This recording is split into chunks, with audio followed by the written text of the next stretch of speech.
le dun tum chu daina roof a in sakte kan ching to in lian pui te le in nal tak te pon samaila har sanna pakhat a om thina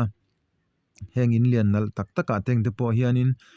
thil a fam kim lo ve thina enganga in moi le nal le tha lian te po samaila har sanna thlen tu thil pakhat om thina chu helaya kan hmuang khian khimi kar zau lu tuk ang khi ati re dan kan zong don ni khimi chung a rijing le arangwa in kar khi hei kan han hu the heng lai kar hi azau em a ta hian bo ruak atanga thli thoin a vai vutte le bol hlo te na thel te a chem lu thina sazu thlengin chuan ceiling a lu thlain har sanna a thlen theya le ruwa asu kam phei chun heng lai tang hian the lu thein a oma ceiling tan a thalawa ceiling te po lo chian ma pha thina ni chuwang chun rijing le achung arangwa in kar ol zawlu tukha tire kan tumang chuan rangwa kha rijing kan la thla a heta hianin rangwa them te in agola apong arangwa pong lai thla kha hetian rangwa te hian dan zia ka hi kan chapa kan chep thla khami thlang chia kha heta hian kan chep thla vele don ani hei tuna kan ri nang hianin hemi rangwa avar pante hianin arangwa pong lai thla kha kanan la a chuanin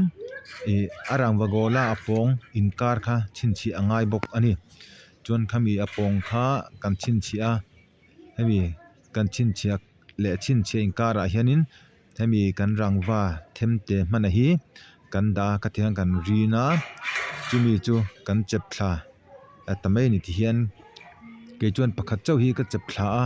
amaro chu ol samzo nan chuanin pahni kha chep thlaila yang kan che thlak to a nen khanin a in mil phei thei che zela thian te chop ngai lawin ama le ma kha in te phei ngal zel thei tua san zela che te ngai lo kham hetian pakhatin ka ti wang khami kha kan chep thla a chuan tian awai che thlak poi ngai lawa hetian kan nem bet meya amaro chu achung kilna te boina om chuanin ami hi voi thum vel han el nonila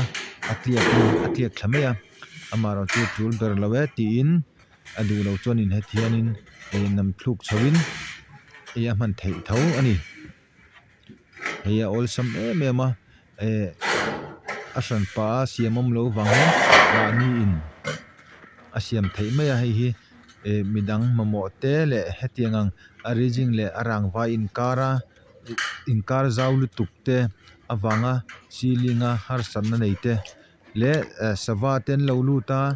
ran chi sang te khang te awang khan har sanna a om thia le ceiling pon atwar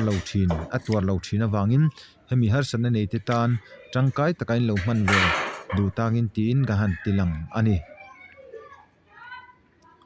thil ol sam tak mai ania hi uluk taka hemi thla kan laka kan zei chuan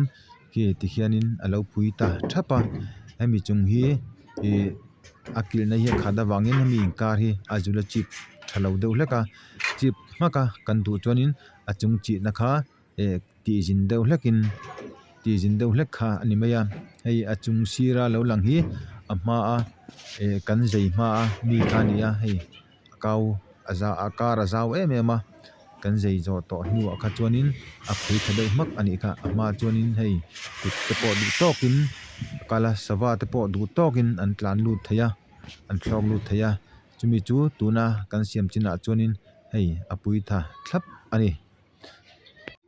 in lo hlok puya in lo man tangkai ve nge kha kan du sak chawa hetianga sanna boina tok te in lo mek ani takin ti in har sanna sukiang turin ga han tar lang ani hlok pui taka tangkai takai lo man kan du sak achau in zawai chunga kan lo me next video kan hule theu don dia